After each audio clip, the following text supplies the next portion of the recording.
Nous sommes le jeudi 11 mai 2023 et vous écoutez le 7e épisode de la 6e saison du podcast Faut pas pousser les ISO.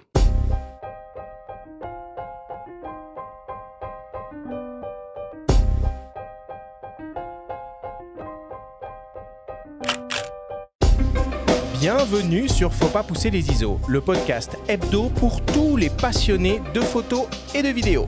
Je suis Arthur Azoulay et j'anime cette émission avec mon ami le journaliste Benjamin Favier.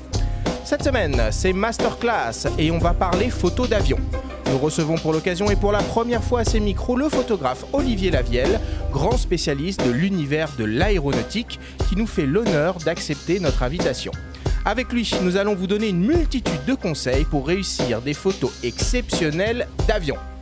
Cette émission est présentée par le Lumix S5 Mark II, le premier appareil Lumix avec un autofocus hybride à détection de phase et de contraste.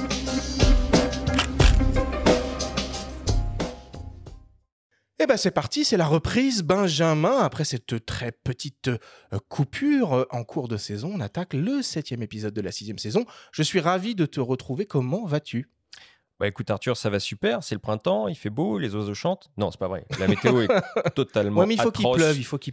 pleuve. C'est important d'après ce que j'ai compris aux infos. Je me posais la question par contre, en termes de meeting aérien, comment ça se passe quand avec il une flotte, météo comme ça? C'est juste chiant quoi, non Olivier, quand il pleut? Ouais, c'est humide. Ou est-ce que ça donne d'autres photos sympas, comme ça peut être le cas dans sport par exemple, tu vois? Ouais, on peut avoir des choses vraiment bien. On a des réflexions, on a des petites gouttes sur les carlingues, ça peut donner de nouvelles choses. Sinon, on marche dans la boue. On fait comme on fait d'habitude en photo. On annule se pas, démerde, quoi. on s'adapte. Ouais, c'est ça, on s'adapte. Ouais, c'est ça, exactement. Bon, Olivier, en tout cas, on est vraiment ravis de te recevoir. On t'a déjà entendu une fois de mémoire. Ça commence à remonter un peu au travers d'une capsule dans l'une de nos émissions, mais c'est la première fois que tu es avec nous en studio et on est ravis. Pareil. Alors, si tu le veux bien, Olivier, je vais essayer de te présenter un peu à nos auditeurs. On a rédigé un petit résumé de ta carrière. N'hésite surtout pas à intervenir si on a oublié quelque chose d'important. Alors, Olivier, tu as un parcours, on peut dire, assez atypique. Tu es auteur-photographe, pilote d'avion et forcément et mécaniquement grand voyageur. Tu occupes actuellement le poste de chargé de communication pour la promotion du patrimoine chez Air France. Avant cela, tu as été directeur de la photographie, réalisateur, manager d'un groupe de hip-hop, photojournaliste et consultant en création artistique. On retrouve tes photographies dans les galeries Yellow Corner partout dans le monde et tu es ambassadeur Lumix depuis bientôt 8 ans. Tu es aussi depuis 2021 le président du prix de la photographie aéronautique Jacques Balzan de l'Aéroclub de France, l'un des plus anciens prix photo qui date du début du XXe siècle et dont la seconde nouvelle édition vient tout juste de se terminer. Julien Mortreuil, photographe de l'Armée de l'Air, a remporté cette année la seconde place dans la catégorie Futur et l'année dernière la première place dans cette même catégorie. Il nous parle de ce prix et de sa photographie lauréate. On l'écoute. Alors pour moi, ce prix, c'est quand même une reconnaissance de tout ce qu'on fait au niveau de l'Armée de l'Air. Parce que du coup, dans l'Armée de l'Air, il y a une spécialité, une spécialité photographe. Donc on est sur toutes les bases. Et donc du coup, j'ai représenté l'Armée de l'Air pour ce prix-là. Et une reconnaissance pour notre métier de photographe qui est un peu des fois mis aux oubliettes sur les bases et on est mis un peu à l'écart. Alors j'ai remporté la deuxième place grâce à une photo qu'on a réalisée le 6 juin de l'année dernière avec la patrouille de France. Donc c'est une photo des 8 avions de la patrouille de France. Moi je suis dans le 9e avion avec le pilote remplaçant de l'équipe. Et rien n'a été préparé, c'était du pur hasard. Malgré le briefing qui s'est fait auparavant, du coup, avec toutes les mesures de sécurité des vols et tout ça. Donc là, en fait, on est passé au-dessus, on est avec le pilote remplaçant, on s'est mis sur le dos au-dessus de cette patrouille. Et à ce moment-là, en fait, j'ai vu la couleur de l'eau, avec l'effet d'ombre de la patrouille de France, un peu des nuages, la mer turquoise, et j'ai dit celle-là, elle va être magnifique. Je l'ai vu en temps réel et après, une fois posée derrière l'ordinateur, j'ai fait non, celle-là, elle est faite pour le concours. Alors, les bruits qu'on entend dans le témoignage de Julien, c'est évidemment les avions qui décollent et qui atterrissent de la base. Olivier, tu peux nous parler un peu de ce prix Jacques Balzan? Oui, oui, avec plaisir. C'est une nouvelle grande aventure pour moi. J'ai été contacté par, à l'époque, le président de l'Aéroclub de France, qui était Patrick Gandil, avec son vice-président Philippe Lacroute, Mhm. et qui savait que je faisais de la photo aéronautique, et on se connaissait déjà du milieu de l'aérien. Et ils m'ont dit, voilà, on a trouvé pendant le Covid, dans les cartons, des traces d'un concours photo qu'on avait complètement oublié, et on voudrait le faire renaître. Et plus on s'est penché sur ce concours, et plus on s'est aperçu qu'il était assez mythique, puisque c'est le plus vieux concours photo du monde aujourd'hui, enfin le plus vieux prix de la photographie du monde. C'est donc de facto le plus vieux prix de la photo aéronautique du monde.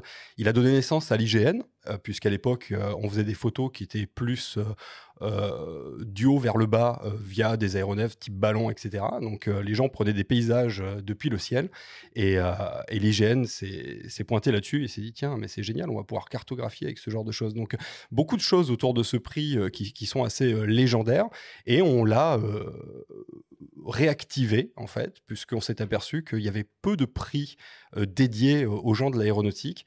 Et puis, ça permet aussi, eh bien, de pouvoir montrer toute la beauté et la poésie de l'aéronautique et de l'exercice aéronautique auprès d'un plus large public, puisqu'aujourd'hui, l'image, c'est quand même quelque chose de très fondamental qui permet de diffuser un message beaucoup plus largement.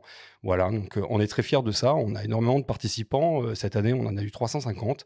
Et ça donne lieu à une très très belle soirée dans les locaux de l'Aéroclub de France, dans le 16e. Voilà, avec des partenaires prestigieux, Boeing, Dassault, MH Planes, Lumix. Et on en a une vingtaine de partenaires. C'est un très beau Ok, prix, doté aux alentours de 20 000 euros. Voilà. ok. Et parmi tes activités, donc on a cité ton poste de chargé de communication pour la promotion du patrimoine chez Air France. En quoi ça consiste, ça? Alors ça, c'est assez détaché de la photographie, même s'il y a un aspect photographique derrière tout ça, hein. Euh, Mon travail, en fait, c'est de dynamiser en fait la connaissance de la culture d'entreprise de l'entreprise Air France. Il faut savoir qu'Air France, c'est une entreprise qui est très vieille, hein. Cette année, on fête ses 90 ans. Elle est la fille de l'aéronautique qui a été inventée en France par Clément Ader, hein. C'était en Seine-et-Marne, c'était en 1800, en fin 1800. Et donc Air France a été construite autour de plusieurs compagnies aériennes légendaires, Air Union, Sidna, Air Orient, etc. etc. Et le patrimoine historique de la compagnie Air France est intimement lié au patrimoine moderne de la France. On a eu des lieux très emblématiques comme le Bourget, que vous connaissez. Il y a un superbe musée qui est d'ailleurs le plus vieux musée de On l'aéronautique va en au parler. monde. Mm. On va en Voilà. parler. Et ça a été le premier terminal de la compagnie Air France. Et Air France et travaille toujours d'ailleurs à faire rayonner la France. D'ailleurs, elle a reçu la grande médaille de l'Aéroclub de France, qui est une médaille assez mythique, puisque l'équipage d'Apollo 11 l'a reçue, la patrouille de France, très peu, Jean Mermoz. Et Air France l'a reçu cette année pour son action lors du Covid. Et voilà, donc tout ça, ça a créé un patrimoine. Aujourd'hui, on est toujours en train de construire le patrimoine de demain. Et mon travail à moi, à Air France, eh bien, c'est de le faire connaître auprès des salariés, c'est-à-dire de créer la conscience de la culture d'entreprise. Donc ça a trait au patrimoine mobilier, les collections mobilières, on a les effets personnels de Jean Mermoz, on a toutes les maquettes d'agences, etc., etc. Le patrimoine audiovisuel, puisqu'on a énormément de témoignages photographiques et vidéos qui datent de 1933 jusqu'à aujourd'hui, et le patrimoine des archives, les carnets de vol de tous les avions. On en a qui sont signés par Jean Mermoz, Guillaumet, Saint-Exupéry, etc. Donc c'est énormément de patrimoine qu'on aura à cœur de vous montrer cette année pour les 90 ans d'Air France. Merci, c'était la question Culture G. Voilà, c'est ça. On pourrait presque faire toute une émission là-dessus, hein, Ah bah mais avec bon, plaisir. on va quand même parler On un note peu l'idée. on va quand même parler un peu de photos. Peut-être juste avant qu'on commence l'émission, j'aimerais revenir juste 2 secondes sur le concours qu'on a organisé en début de saison 6 en partenariat avec Samsung pour célébrer les 500 000 écoutes du podcast. Le grand lauréat de ce concours, c'est Antoine Saurin, qui a reçu ces très belles dotations. Je le rappelle, un Samsung Galaxy S23 Ultra et une paire de Galaxy Buds Pro 2. On vous propose d'écouter le petit message qu'il nous a laissé. Bon je voulais vraiment remercier votre émission, votre podcast, Arthur et Benjamin. Ça doit faire à peu près 2 ans, ouais, à peu près 2 ans que j'écoute, que j'attends tous les jeudis que l'épisode sorte.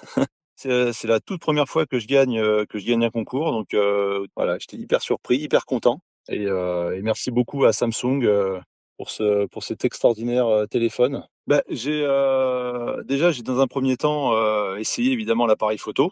Et du coup, j'étais vraiment hyper impressionné surtout par le zoom 10 fois là. Les couleurs sont bien gérées, les expositions, tout ça, il y a plus rien à y faire, quoi. C'est vraiment, c'est nickel direct, c'est super net. Je suis impressionné de voir ce que peut faire un téléphone à l'heure actuelle, quoi. C'est vraiment impressionnant. J'avais pas vraiment d'écouteurs à proprement parler jusqu'à maintenant. J'avais juste des écouteurs qui sont fournis avec les téléphones, donc qui sont de mauvaise qualité.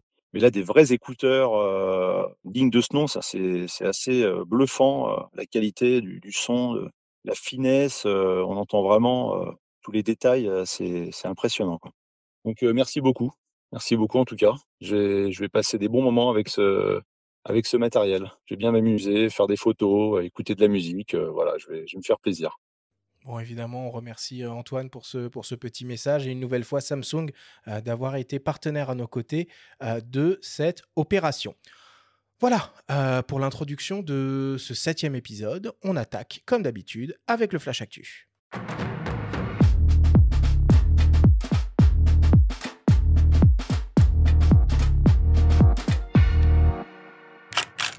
Cette semaine, dans le Flash Actu, Canon lance un nouveau super télézoom révolutionnaire pour les professionnels. Le Lumix S5 II X arrive et fait la part belle aux vidéos RAW et on connaît les lauréats du World Press Photo 2023. Le Flash Actu vous est présenté par Fox.fr, le site des spécialistes de l'image. Canon a lancé il y a quelques semaines une optique unique et révolutionnaire pour les photographes de sport ou d'animalier. Il s'agit d'un super télézoom 100-300 mm ultra polyvalent qui a la particularité d'offrir une ouverture constante f2.8. L'objectif est composé de 23 éléments répartis en 18 groupes avec une lentille en fluorine, une lentille asphérique GMO et 4 verres UD associés à un diaphragme circulaire à 9 lamelles. Il exploite une motorisation autofocus double nano USM et offre une distance minimale de mise au point constante de 1,8 m. On retrouve également une stabilisation optique permettant, couplée à la stabilisation capteur, de gagner jusqu'à 6 IL. L'objectif à encombrement constant mesure un peu plus de 30 cm de long et pèse un peu moins de 2,6 kg. Il est équipé d'un collier de fixation trépied et bénéficie d'une solide protection contre les intempéries et la poussière. On retrouve 3 boutons paramétrables et des interrupteurs de personnalisation de l'autofocus et de la stabilisation. Il est naturellement compatible avec les multiplicateurs de focale 1,4x et 2x pour en faire jusqu'à un équivalent 600 mm f5.6 ou 400 mm f4. Le nouveau Canon EF 100-300 mm f2.8 LIS USM est proposé au prix de 11 999 €. Le Lumix S5 II X arrive et sera disponible à la fin du mois avec encore plus de fonctionnalités vidéo ultra professionnelles. En plus du mode ProRes RAW via HDMI, il sera également possible de travailler en Blackmagic RAW avec un enregistreur externe compatible Atomos ou Blackmagic. Que les utilisateurs du Lumix S5 II classique se rassurent. Une mise à jour de firmware gratuite qui sera disponible courant juin va également ouvrir la porte aux vidéos RAW via HDMI en ProRes RAW ou Blackmagic RAW. De plus, Panasonic annonce une baisse de prix significative sur certains objectifs Lumix S et Lumix S Pro. Le 24-70 mm f2.8 passe à 1 999 €, le 70-200 f2.8 OIS passe à 2 299 € et le 70-300 f4.5.5.6 macro OIS passe sous la barre des 1 000 €. Le nouveau Lumix S5 II X sera proposé boîtier nu au prix de 2 499 € ou en kit avec un 20-60 mm f3.5.5.6 au prix de 2 799 €. Une offre de lancement est proposée jusqu'au 21 mai. Pour tout achat d'un Lumix S5 II X, un disque dur SSD SanDisk externe portable de 2 Tb est offert. Enfin, une offre de remise immédiate est aussi actuellement en cours avec jusqu'à 1 000 € de remise pour l'achat d'un Lumix S5 II avec 3 optiques.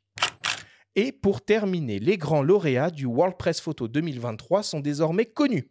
C'est le photographe Evgeny Maloletka qui remporte la distinction la plus prestigieuse, le World Press Photo of the Year, avec une photographie prise en Ukraine sur laquelle on voit une femme enceinte se faire évacuer sur une civière après le bombardement d'une maternité à Mariupol. Le prix World Press Photo Story of the Year est décerné au photographe Mads Nissen pour son reportage sur le quotidien d'habitants en Afghanistan après le retrait des troupes américaines et de leurs alliés, laissant les populations aux mains des forces talibanes sans aide internationale. Le prix WordPress Photo Long Term Project Award a été décerné à la photographe Anoush Babajanen pour son travail Battered Water sur la crise de l'eau en Asie centrale. Et enfin, le WordPress Photo Open Format Award a été décerné à Mohamed Mahdi et son projet Here, The Doors Don't Know Me, qui met en lumière un mode de vie sur le point de disparaître en Égypte à Halifax.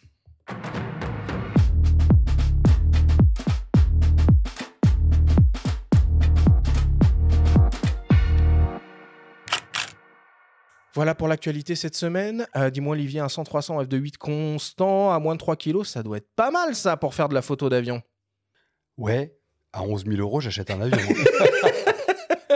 C'est vrai que c'est très cher, c'est très très cher. Ah bah, c'est hors de prix, ça se dessine surtout aux agences ou à un gros quotidien qui traite le sport. Il n'y en a qu'un en France qui est l'équipe, mais clairement là on est dans d'autres sphères de prix qui ne s'adressent pas à tout un chacun. En revanche, les photographes pros qui utilisent les longues focales lumineuses apprécieront ce 100-300 parce qu'il faut préciser qu'à l'heure actuelle, par exemple, le 70-200 de l'8 en gamme RF, donc Canon pour le plein format, ne peut pas être utilisé avec des convertisseurs.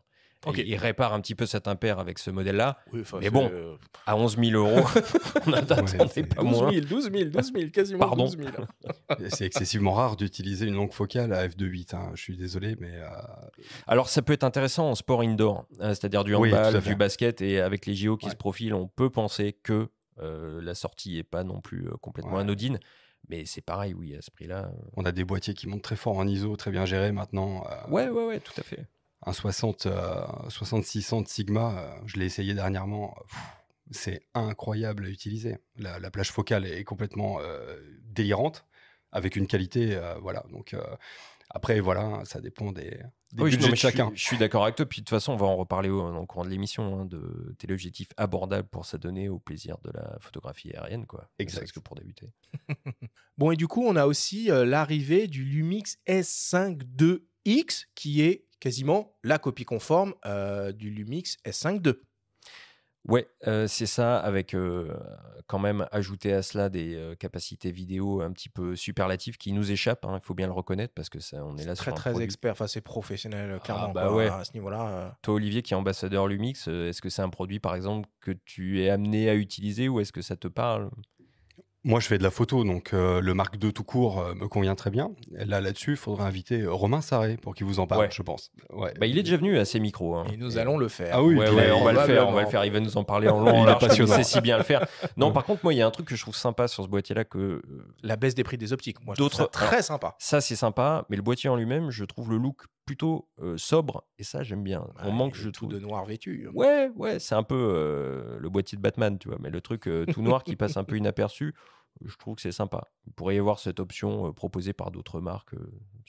Voilà, Bon, de inspirez-vous. toute façon, si ça vous intéresse, le Lumix S5 2 et 2X, dans quelques semaines, on va vous proposer une émission spéciale entièrement dédiée sur ce boîtier-là. Avec Romain Sarré, alors peut-être. Peut-être, on verra, ce sera la surprise.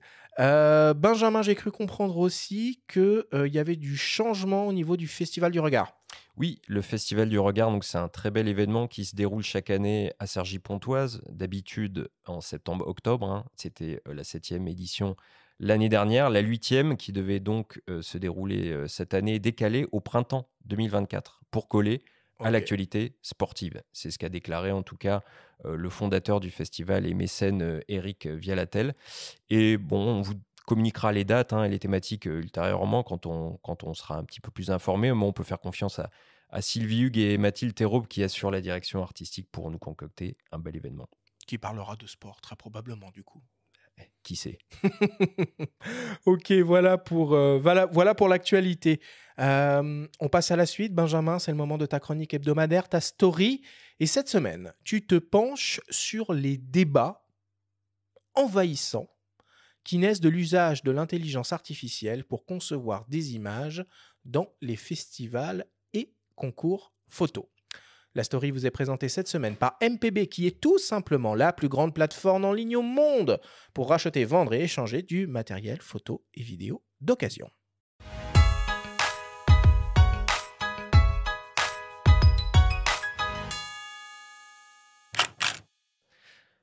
Peut-on encore imaginer un festival ou un concours photo sans débat autour de l'intelligence artificielle? Des solutions telles Midjourney ou DALL-E permettent de générer des images bluffantes, des fakes, qui trompent même les regards les plus avisés. Le photographe allemand Boris Eldachsen en a apporté la preuve cinglante lors de la dernière édition des Sony World Photography Awards. Son portrait sépia de 2 femmes a été conçu à partir de DALL-E. Par conséquent, à ses yeux, son œuvre ne saurait être qualifiée de photographie et ne mérite donc pas d'être sélectionnée, encore moins primée. Il a ainsi décliné son prix. Cette démonstration rappelle l'épisode du faux reportage présenté par le photographe norvégien Jonas Bendiksen à Visa pour l'image en 2021. Un sujet entièrement conçu sur la toile qui a floué le jury du prestigieux festival, mais aussi l'agence Magnum Photo, dont Bendiksen est membre. Récemment, Amnesty International a recouru aux algorithmes de Midjourney pour dénoncer les brutalités policières en Colombie. Face aux nombreuses critiques pointant le risque de confusion entre réalité et fiction, l'organisation a fait disparaître les images de son fil Twitter et elle s'est engagée depuis à réfléchir à la façon dont elle allait utiliser ces outils, comme elle l'a confié à nos confrères de Pétapixel. Certains médias, comme le New York Times ou, dans l'Hexagone, les quotidiens Libération et Le Monde, conscients de l'impact néfaste du recours fréquent à l'intelligence artificielle sur l'activité des photojournalistes, ont décidé de ne solliciter l'IA que dans le cadre d'articles sur le sujet. Ces différents exemples s'ajoutent à ceux, plus ludiques, vus sur les réseaux sociaux qui montrent des personnalités comme Donald Trump, le pape ou Emmanuel Macron dans des situations incongrues. Autant de preuves qu'il n'a jamais été aussi simple de s'approprier une idée ou une image à des fins de propagande. En l'absence de législation pour rendre transparente toute utilisation d'IA ou de règles plus strictes quant au type de fichiers à fournir, on constate un besoin d'outils, sous forme logicielle ou pédagogique, afin de mieux décrypter les images, y compris pour les membres de jury des différents festivals et concours photo.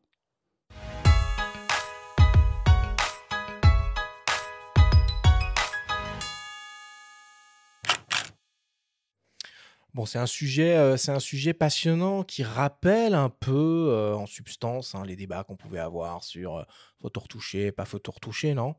Ouais, c'est des débats aussi vieux que la photographie finalement. Mmh. À partir de quel moment peux-tu considérer qu'une photo a été retouchée? Certains diront que le simple choix d'une focale est une déformation de la réalité. Le simple recours au noir et blanc peut l'être aussi. L'intelligence artificielle amène d'autres problématiques. Il ne s'agit pas de dire si elle est bonne ou si elle est mauvaise. Il faut dissocier peut-être la communication d'une information, comme ça a été le cas avec Amnesty International ou dans le cadre d'un média d'information comme Le Monde ou Libération, et un concours photo, où on pourrait imaginer par exemple une catégorie dédiée à l'intelligence artificielle. En revanche, produire une image qui a été faite entièrement à l'aide de l'intelligence artificielle et qui n'est pas mentionnée comme telle, peut en revanche présenter des soucis. Mais le vrai débat, en fait, dans les concours et les festivals notamment, c'est pourquoi ne tout simplement pas produire des fichiers RAW ou ne pas vérifier la nature des fichiers à la source et éviter ces débats-là. Et il y a des pistes, hein, qui commencent à être explorées pour pouvoir un peu, identifier, les images qui seraient produites par ces solutions, logicielles. Alors ils en parlent évidemment pour les contenus textuels, mais aussi, pour les images avec, par exemple, l'utilisation, à certains endroits donnés dans l'image de pixels avec telle ou telle valeur qui permettrait d'être une sorte de signature, numérique de l'intelligence artificielle. Olivier, toi, pour le prix, Jacques Balzan, alors c'est pas de l'intelligence artificielle, mais vous avez quand même récompensé la photographie d'une maquette d'avion avec un photomontage. Exact. Exact. C'est un choix qu'on a fait parce que toutes les photos utilisées dans ce photomontage étaient réellement des photos. Alors, il y a eu un moment où, effectivement, je remercie les gens qui nous ont alertés là-dessus, ont cru reconnaître la photo de quelqu'un. Et donc là, on rentrait dans un autre débat qui était de savoir, de savoir si cette photo avait été volée ou quelque chose comme ça, ce qui n'est pas le cas, puisqu'on a demandé toutes les garanties à la photographe qui nous les a fournies. Et d'ailleurs, on a contacté le photographe en question qui se trouve être américain et qui a cru reconnaître sa photo. En l'occurrence, le droit américain est complètement improbable à ce niveau-là, hein, parce qu'il y a un article de la loi qui s'appelle le fair use. Et donc, basiquement, même si ça avait été sa photo, il n'aurait rien pu faire. Puisque c'est un peu ce qu'on a retrouvé avec les soupes Campbell, par exemple, qui avaient été utilisées. Les soupes Campbell qui avaient été utilisées par, je me souviens plus de son nom, ça m'a échappé, mais donc aux États-Unis, on a le droit d'utiliser une photo déjà existante sans demander les droits, à condition qu'elle soit disposée dans une œuvre qui a un sujet et une intention complètement différentes de l'œuvre originale. Okay. Donc à partir de là, moi je trouve ça un peu incongru. On n'était pas sur ce cas de figure-là, puisque effectivement la photographe avait reconstitué une photo qu'elle aimait bien, qui était effectivement la photo du photographe, avec du matte painting sur la base d'une photo qu'elle a faite avec une maquette d'avion. Donc on a vérifié quand même avec l'UPP si tout ça pouvait être considéré comme de la photographie. C'est confirmé, c'est effectivement une photographie montée sur une autre photographie. Et donc est-ce que, alors le débat reste ouvert, est-ce que la composition photographique peut être considérée comme de la photographie, peut être acceptée dans les concours photos? Nous on a décidé que oui. Voilà.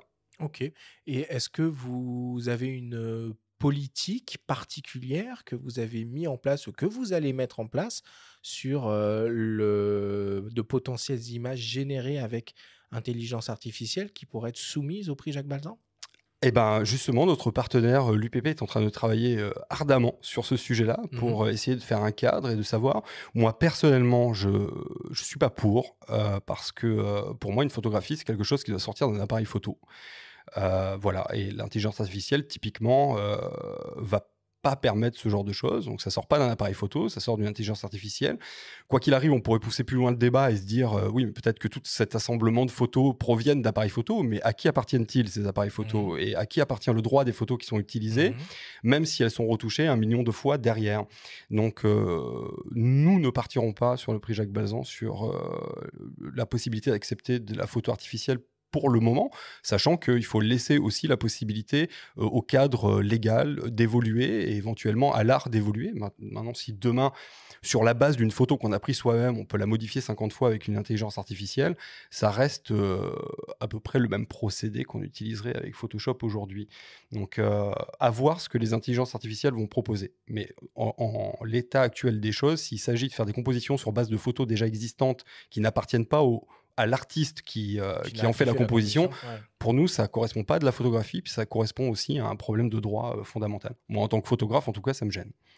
Et en tout cas, tu parles de l'UPP sur leur site. L'UPP incite et conseille aux photographes de remplir à minima tous les champs IPTC de leur fichier et d'apposer des watermarks pour des photos qui seraient amenées à diffuser, que ce soit en ligne ou qu'ils soient amenés à partager à d'autres personnes pour éviter qu'elles soient récupérées ou mal réutilisées. C'est ça ? Est-ce que c'est vraiment un frein? En tout cas, c'est un premier frein. C'est comme tout. Si tu commences pas à mettre quelques barrières, c'est une petite barrière parmi d'autres, quoi. Mais pour l'instant, il y a peu d'outils pour éviter qu'une photo soit mal utilisée ou que quelqu'un s'approprie sa propre image et la détourne. On l'a vu avec récemment Trump, le pape ou Macron. Il y a surtout un problème de droit global. C'est-à-dire qu'en France, on est très limité. C'est-à-dire que quand on a eu le problème avec la création dont on parlait du prix Jacques Balzan, c'est vrai qu'en France, si elle avait utilisé une photo qui n'était pas la sienne, c'était répréhensible de la loi. Et comme je l'ai dit tout à l'heure, si elle l'avait fait ça aux États-Unis, eh bien, c'était parfaitement autorisé. Le problème de l'intelligence artificielle aujourd'hui, c'est qu'on ne sait pas où elle est localisée. Est-ce qu'il y a une extraterritorialité? Est-ce que quand on utilise un site qui est basé aux États-Unis, on a le droit d'utiliser des photos? Mais est-ce qu'on va avoir le droit de les vendre en France ou de les présenter en France? Donc là, il y a un gros problème qui est, à mon avis, assez global et international. C'est-à-dire que le droit d'utilisation de ces photos n'est pas le même en fonction de la région géographique dans laquelle on se trouve. Et donc, du coup, là, je pense qu'on va se retrouver face à un problème qui va nous dépasser complètement. Oui, puis quid du droit d'auteur de la composition générée à partir d'intelligence artificielle? Parce que certains médias qui l'utilisent, le mensuel SoFoot par exemple, assument l'utilisation de certaines photos faites à partir d'intelligence artificielle, mais ils créditent Midjourney ou DALL-E. Et il ne crédite pas le nom de la personne qui a réalisé la composition. Donc ça amène aussi... Qui a écrit le descriptif qu'il voulait, Absolument. le prompt, le fameux ouais, prompt. C'est ouais. ça. Le Après, créateur.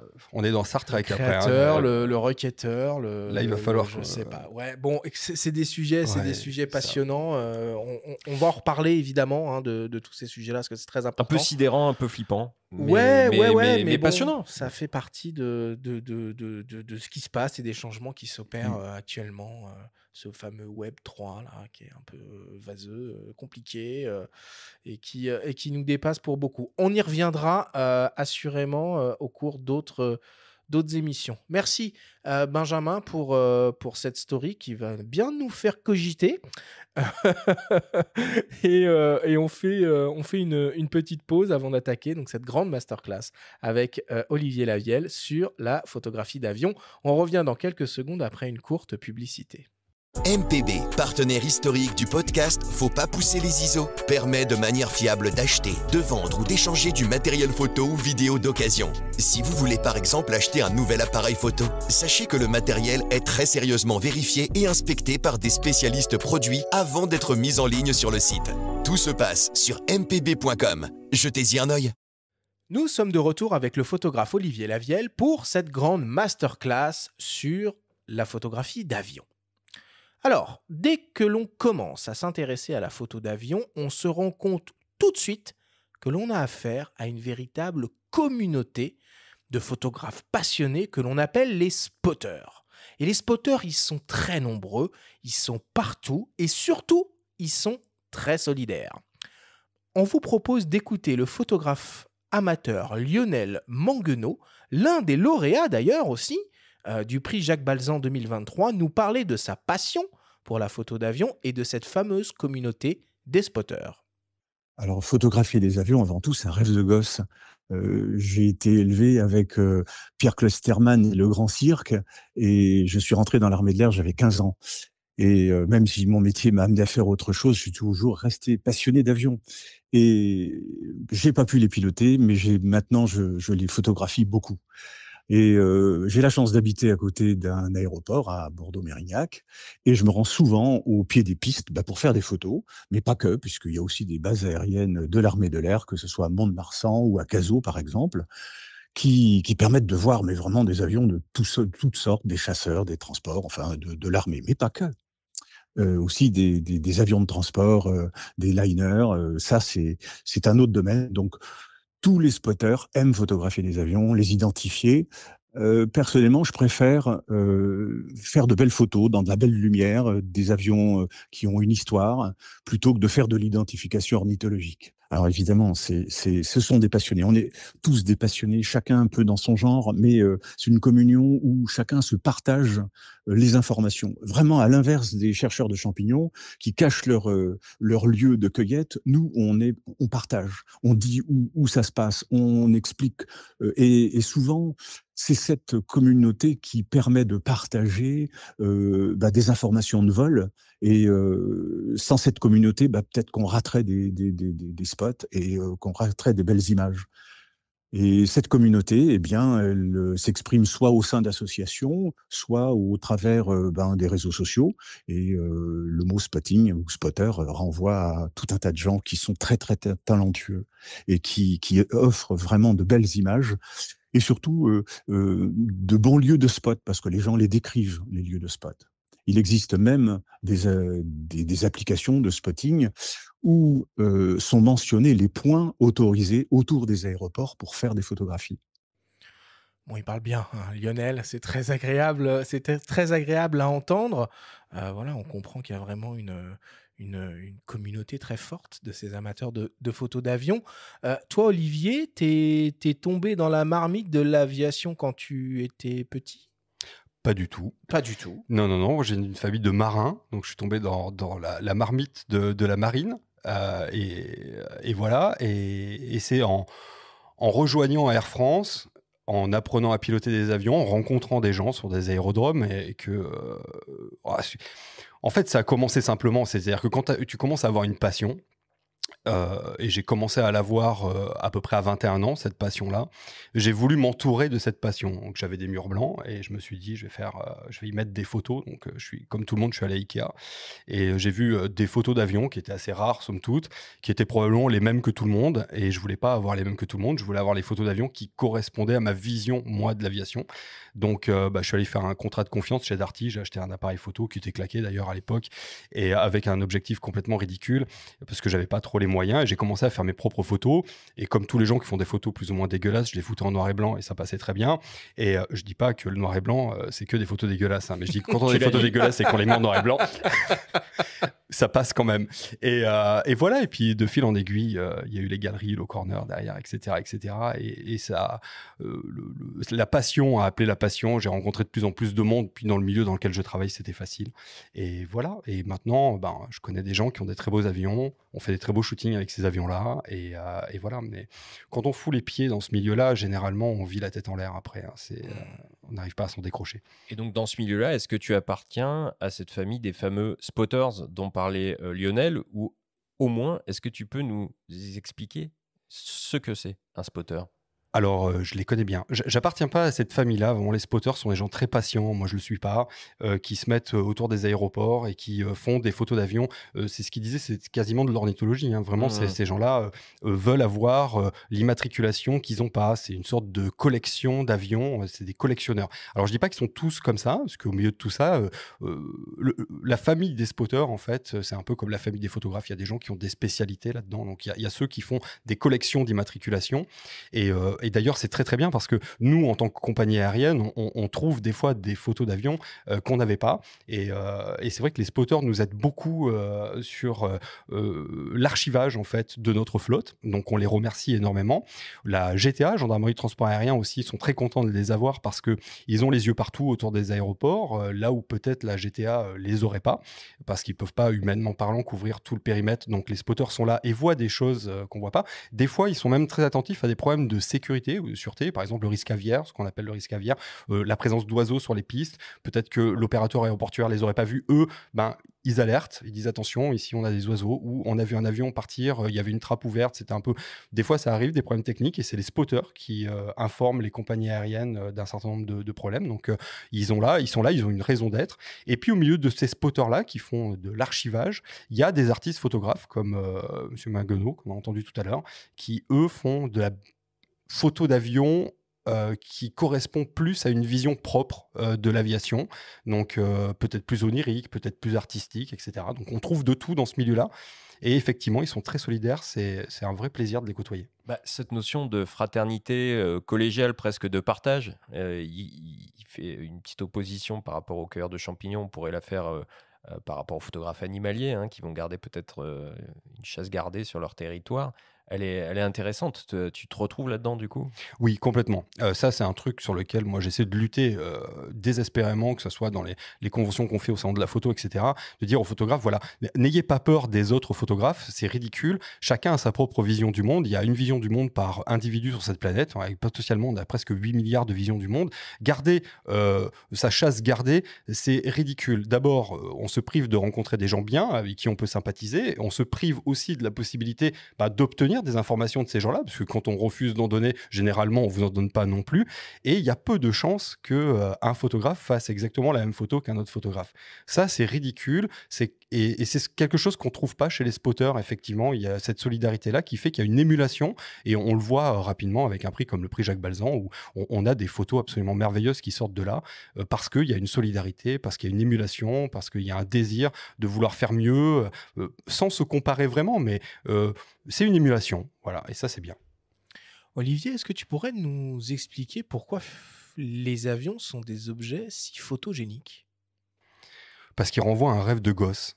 Voilà, c'est depuis que l'homme est homme et qu'il a levé les yeux et vu des oiseaux voler, il s'est dit moi aussi j'aimerais bien pouvoir le faire. Et l'avion, en fait, c'est intrinsèquement la possibilité pour l'homme de pouvoir, voler, relier tous les peuples entre eux. C'est Saint-Exupéry qui dit: il n'y a pas plus beau métier que celui d'unir les hommes. Et en fait, l'avion, c'est typiquement ça. Ce n'est pas qu'un objet, c'est un vecteur, c'est un trait d'union entre les peuples, c'est une liberté, parce qu'il n'y a pas de frontières dans le ciel. Et aujourd'hui, l'avion fait rêver à beaucoup plus loin, puisqu'on est à quelques années de pouvoir marcher sur Mars, et c'est typiquement grâce aux gens qui ont rêvé de faire voler des avions un jour. Mmh, mmh. Et alors, quel type d'avion finalement on peut croiser, rencontrer et donc photographier? Donc, il y a évidemment les avions civils au Mhm. bord des pistes d'aéroport. Est-ce qu'on peut photographier facilement des avions historiques, des avions militaires? Oui, alors c'est comme tout, hein, si vous posez la question à un mec qui fait de la photo animalière, vous lui demandez si tel animal c'est dur à trouver, il dit: ah, il suffit de le chercher. Et il a raison, en fait, il suffit de les chercher. Alors, il y a des endroits où on peut trouver, alors les avions civils, évidemment, tous les aéroports, il y en a, les aérodromes, il y en a. Dans les aérodromes, on trouve aussi des avions militaires, ce qu'on appelle les warbirds, des avions classiques anciens, puisqu'il y a des collectionneurs qui les ont là dans les hangars.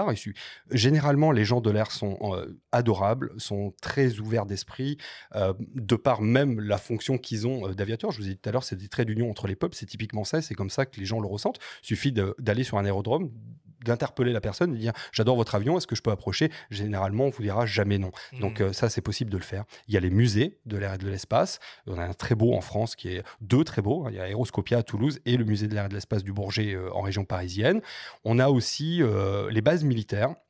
Donc, il suffit de se mettre autour, ou alors d'interpeller les services de communication des armées, de dire: voilà, je suis photographe, ça c'est tel est mon travail, est-ce que vous me donneriez accès à votre base militaire? Et ils le font de temps en temps. Alors, évidemment, il y a une enquête, etc., etc. C'est pas facile, mais c'est faisable. Voilà. Et il y a les meetings aériens. Et là, les meetings aériens en France, on en a quelques-uns qui sont absolument magnifiques, On comme parlait, ouais. voilà, Air Legend, par exemple. Oui, parce qu'on va y venir au meeting aérien, mais il y a d'autres aspects qui sont très photogéniques. Dans les avions, ils peuvent être au sol et on peut peut-être même photographier tout ce qui est à bord, faire des gros plans, des choses comme ça.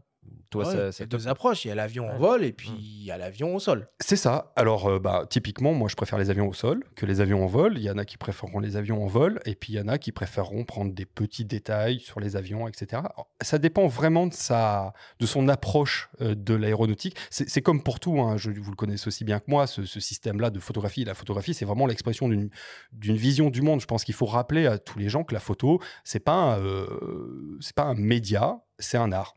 Et donc, l'art se définit par la personne qui décide de le faire. C'est-à-dire que c'est une construction qui date du moment où on est jusqu'au moment présent où on crée son œuvre artistique. Et donc, le rapport qu'on a à l'objet, ici l'avion, eh bien, est défini par le parcours personnel et individuel. C'est pour ça qu'il n'y a pas deux photos d'avion qui se ressemblent. Il n'y a pas deux approches de l'aviation qui se ressemblent. Il y a des gens qui vont vouloir rendre hommage aux gens de l'air en prenant les avions en photo. Il y en a qui vont vouloir rendre hommage au dessin, à vraiment l'architecture de l'avion. Il y en a qui vont vouloir rendre hommage à la performance. Il y en a qui vont vouloir rendre hommage au fait que cet avion vole, au fait que cet avion est au sol. Peu importe comment on regarde cet avion-là, en fait, il y a autant de visions qu'il y aura de photographes. Bon, une fois qu'on est décidé à se lancer, du coup, la première question qu'on doit se poser, c'est où photographier les avions? Alors, tu as donné quelques pistes et évidemment, l'un des endroits les plus naturels pour aller photographier des avions, c'est les fameux meetings aériens qui se déroulent généralement au beau jour un peu partout en France. Certains d'entre eux accueillent même les spotters à bras ouverts et c'est le cas par exemple de Air Legend qui se déroulera du 9 au 10 septembre prochain à Melun près de Paris. Nous avons contacté Isa Bazin, la directrice déléguée de l'événement. On l'écoute.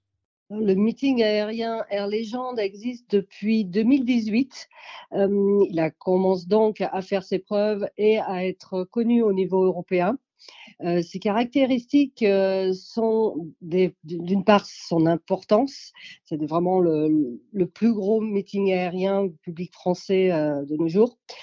Et par la variété des appareils qui peuvent être vus sur place. En particulier ce qu'on appelle des warbirds, c'est-à-dire des avions de chasse de la Deuxième Guerre mondiale, ou des bombardiers de la Deuxième Guerre mondiale, par exemple pour cette année. Aussi des avions militaires, des Rafales, la 400M, la Patrouille de France, qu'on peut voir évoluer en l'air, mais aussi qu'on peut voir au sol, pour les amateurs de gros plans.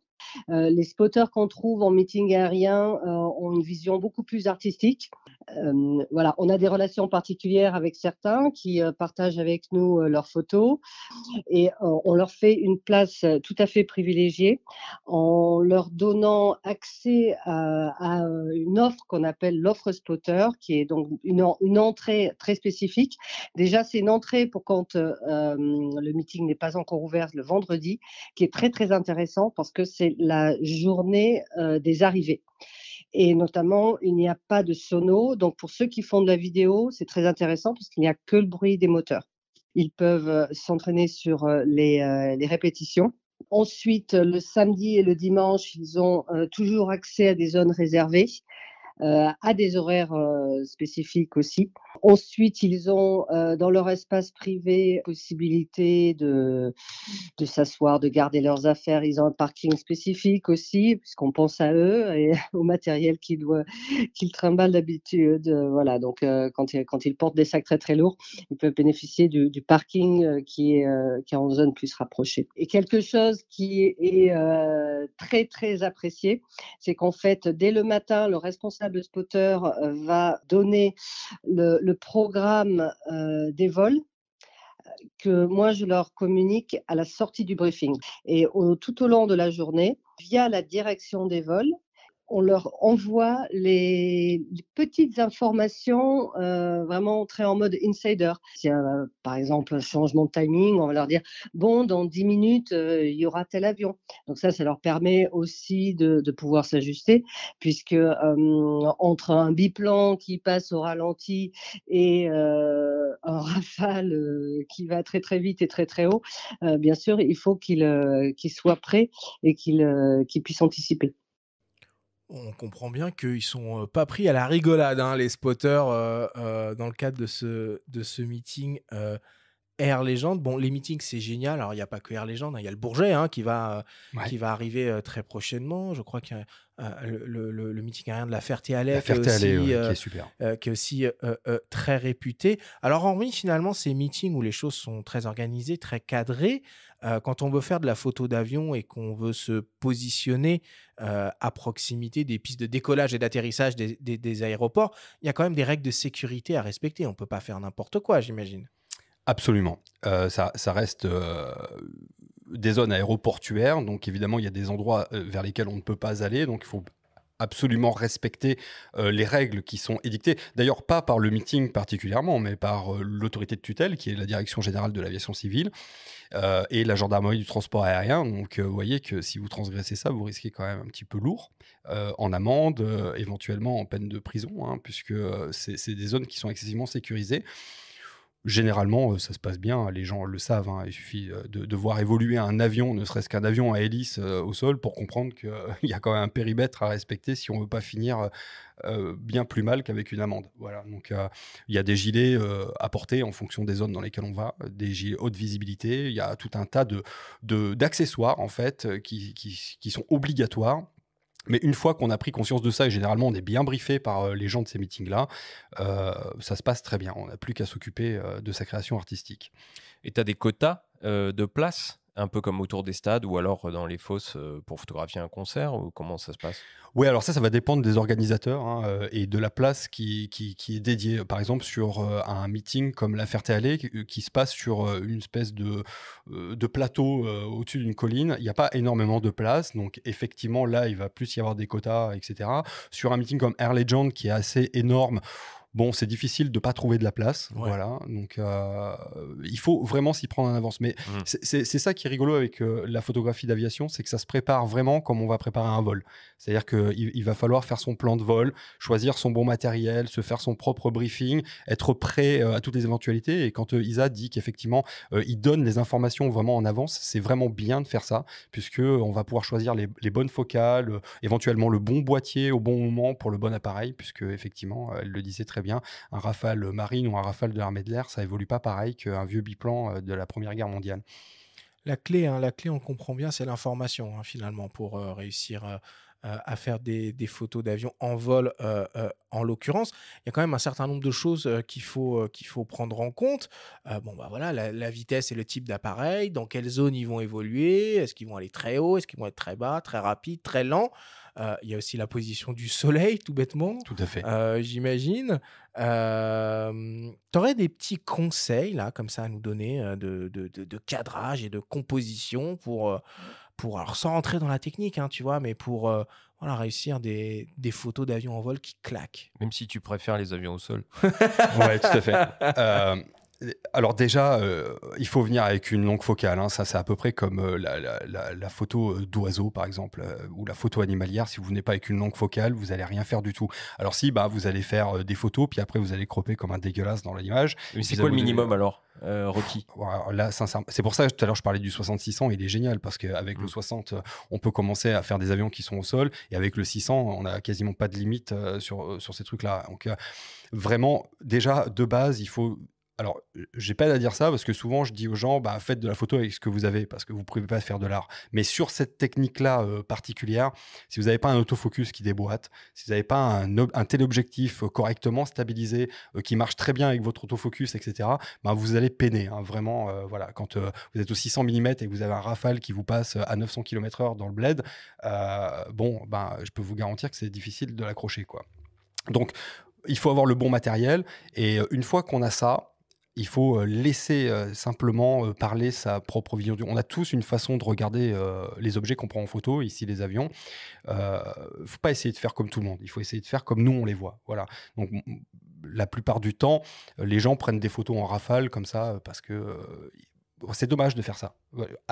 Prenez le temps, c'est pour ça que c'est bien la journée dont parle Lisa Bazin, où on vient la veille, quand les avions arrivent, on peut discuter avec les équipages, on peut faire le tour des avions, des fois même monter dedans, se familiariser avec l'appareil, se dire lui je l'aime pour quelle raison, je l'aime pour ça, je l'aime parce que sa ligne, je l'aime parce que les gens qui travaillent autour, j'ai quelque chose qui se passe avec eux, etc. etc. Et une fois qu'on commence à comprendre l'objet avec lequel on va travailler, eh bien on va pouvoir commencer à trouver le bon cadre, le cadre qui nous plaît.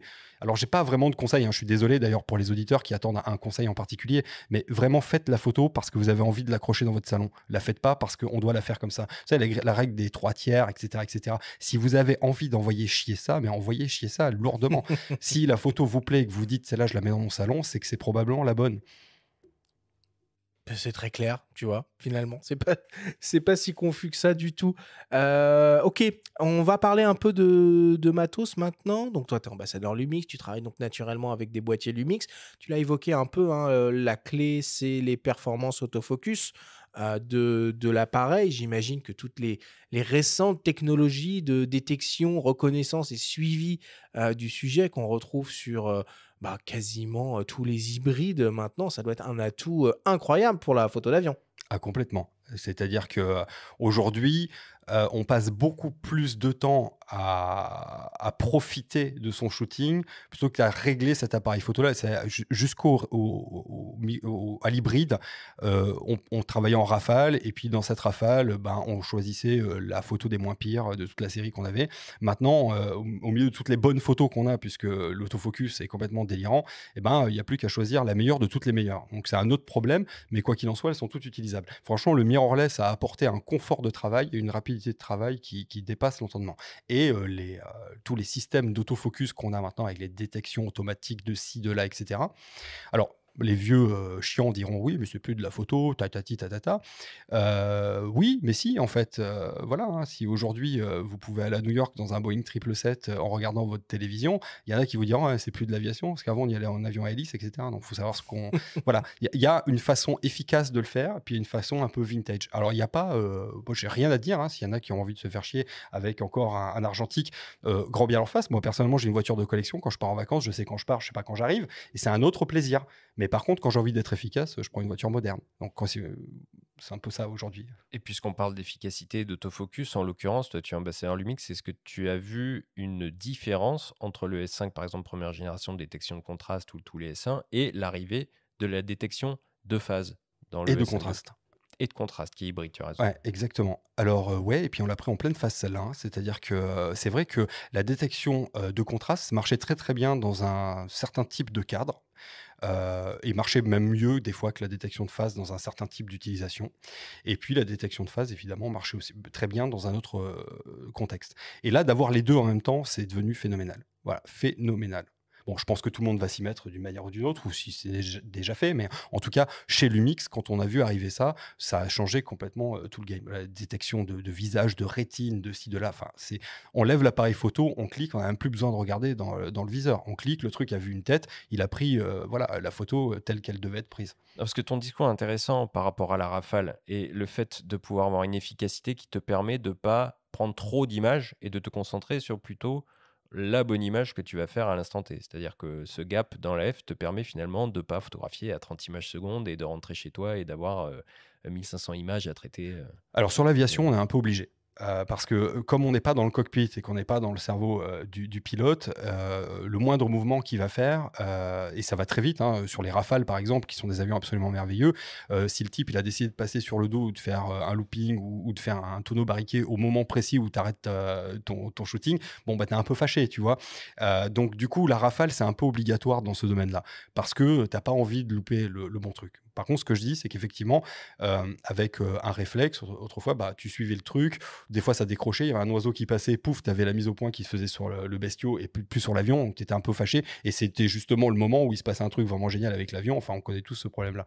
Maintenant, avec l'hybride, en fonction de comment tu règles. Alors sur le Mark II, comme sur tous les Lumix, on peut régler l'autofocus dans sa rapidité d'exécution et dans sa sensibilité. Donc ça, il faut bien penser à le régler. Sensibilité de suivi, tu veux dire. Ouais, c'est ça. Où il va décrocher ou pas du sujet exactement. qui suit. C'est-à-dire que en gros, si je mets la sensibilité au minimum sur mon autofocus, s'il y a un autre avion qui croise l'avion que j'ai choisi de shooter, ben le focus va pas changer. Il va pas venir sur le Ce premier que plan. d'autres marques font aussi, évidemment. Et ça, c'est une très bonne chose. Mais au niveau des hybrides, je veux dire, il y a aussi beaucoup d'avantages, alors peut-être un peu plus terre à terre, mais qui s'appliquent très très bien à cette pratique de la photo d'avion. Je veux dire, quand on fait de la photo d'avion, on est dehors très longtemps, on est à main levée, on pointe son matériel vers le ciel. Donc finalement, avoir un système plutôt léger, c'est une bonne chose. Et s'il y a un point aussi peut-être où il faut être un peu vigilant et exigeant plutôt, c'est sur la qualité du viseur. Parce que quand on pointe le ciel en plein jour, on oublie le cadrage à l'écran. Il faut des viseurs ultra confortables et réactifs. Exact. Ils le sont maintenant. Ils le sont. La fréquence des viseurs est très très bonne. Alors, je dis pas que le passage du réflexe au mirrorless est facile pour quelqu'un qui a 100% l'habitude. Moi, enfin, comme tout le monde, je travaille avec un réflexe. Quand on est passé au mirrorless, c'est vrai que c'est déstabilisant.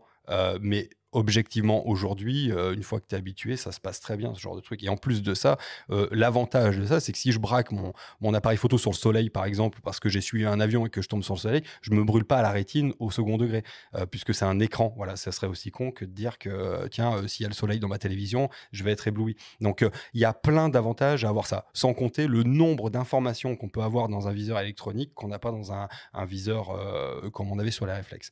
Et donc, ça permet de travailler, mais dans des dimensions qui sont complètement incroyables par rapport au réflexe.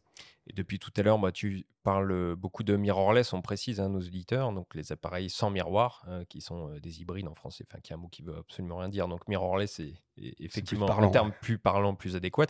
La plupart de ces boîtiers aujourd'hui sont stabilisés en interne. Ah ouais, et puis, il y a d'autres optiques qui le sont aussi. Comment tu gères la stab en photo aérienne? Parce que souvent, c'est en plein jour. Est-ce que tu as réellement besoin de ça? Avec les vitesses que tu utilises? Ou peut-être pour faire défiler.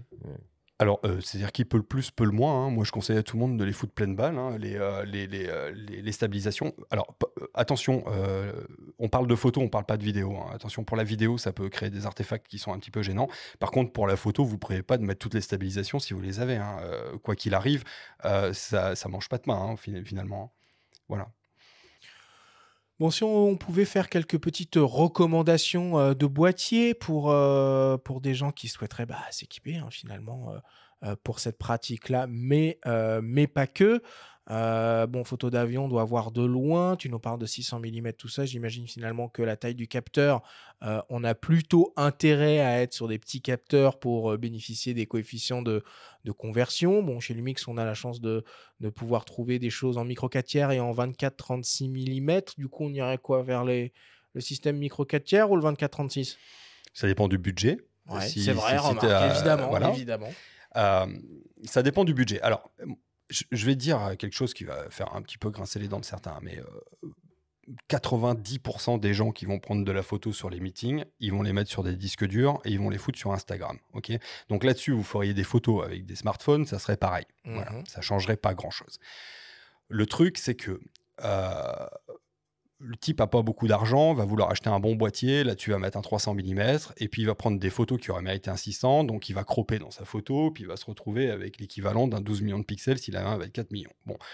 Du coup, ça va dégrader la photo, c'est ridicule. Alors qu'avec moitié moins cher, il aurait pu se payer un G9, c'est-à-dire un micro 4 tiers, avec un 100-400 de Leica dessus, c'est-à-dire équivalent 200-800 mm.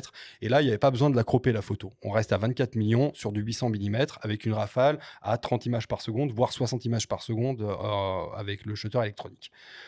Pour moi, c'est la meilleure arme possible qu'on puisse avoir dans un budget en dessous des 2000 balles, pour pouvoir faire de la photographie aussi bien animalière que de la photographie aérienne. Maintenant, si vous avez un budget qui est un peu plus large, vous achetez, par exemple, ce que j'ai moi, là, c'est le S5 Mark II, qui a une rafale à 30 images par seconde, avec un 60-600 de Sigma dessus. Et là, vous êtes refait, c'est sûr qu'à 600 mm, vous êtes très bien. Un petit peu moins bien qu'avec le 800 mm, équivalent 800 mm, mais 60-600, incroyable. La vitesse de fonctionnement de l'autofocus sur cet objectif-là, puis en plus le rapport qualité-prix est complètement ahurissant. Et si vous avez un petit peu moins de budget, le 150-600 a baissé depuis le 60-600 et on en trouve à 1300 balles. D'ailleurs, sur MBP, en l'occurrence. MPB, ouais. MPB, pardon. Et le 150-600, effectivement, Sports, parce qu'il n'y a pas de version contemporary, du moins encore comme il pouvait y avoir en réflexe, mais tu as raison de signaler ces deux zooms-là, parce que par contre, dans la gamme Lumix S, là, il y a des trous au niveau des longues focales, donc on peut aller chercher chez Sigma. Tout à fait. Ces manques-là. C'est pour ça qu'il y a une alliance. Leica, Sigma, Panasonic, enfin Lumix. Bon, en tout cas, là, pour le coup, au niveau des optiques, il y a vraiment du choix chez tous les constructeurs sur des plages de focales. Alors, mais par pitié, pas de doubleur de focale. Alors, pourquoi cela ? Ça marche pas du tout. L'autofocus se perd dans ce truc-là. La qualité photographique est impactée. Vous avez des artefacts ridicules. Vraiment, si vous voyez un tyrannosaure et que vous avez besoin d'un doubleur de focale, si la photo est claquée, vous la vendrez quand même sur les géographiques, on est d'accord. Hein. Donc n'hésitez pas, mais si vous voulez faire quelque chose de propre, évitez ce genre de truc. Économisez un peu, achetez une plus longue focale. Mais un doubleur, non. Ouais, en plus, toutes les focales, ou la plupart, ont des ouvertures déjà glissantes et peu lumineuses. Donc, ajouter un doubleur à ça, tu perds encore. Hein. Même si tu es en plein jour. Même si la lumière, a priori, c'est pas trop le problème en photo d'aviation, pour le coup. Non, mais bon, du coup, trop fermer le diaph, je sais pas si c'est bon non plus, quoi. Ouais, cela dit, si on a un meeting aujourd'hui, je peux te garantir que la lumière, ça va être un problème. Hein. Ce qui tombe de flotte. Ouais, par exemple. Ok, bon voilà pour la partie matérielle. On va rentrer peut-être un peu plus dans les petits réglages. Hein. Finalement, un avion, c'est quelque chose qui se déplace vite. Qu'est-ce qu'on utilise ? Quel mode de prise de vue ? C'est quoi les temps de pause adéquats ? Comment on gère les ISO ? Rafale par rafale, tu as déjà un peu commencé à nous donner ton point de vue là-dessus. Bon, voilà, comment on optimise les réglages de son boîtier pour mettre toutes les chances de son côté. Alors, il y a plusieurs types d'avions. On en a parlé tout à l'heure.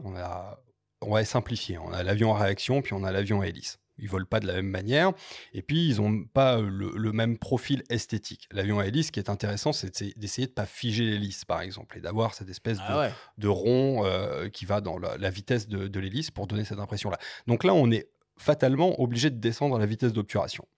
Donc, et c'est ça qui est compliqué. C'est pour ça que je vous disais tout à l'heure, il fallait vraiment préparer son truc. C'est que en fonction de l'avion, vous prenez un Spitfire, le rendement de l'hélice est pas le même que sur un Boeing Stearman, par exemple, qui a un vieux biplan de l'entre-deux-guerres, vous voyez, enfin du début Seconde Guerre mondiale.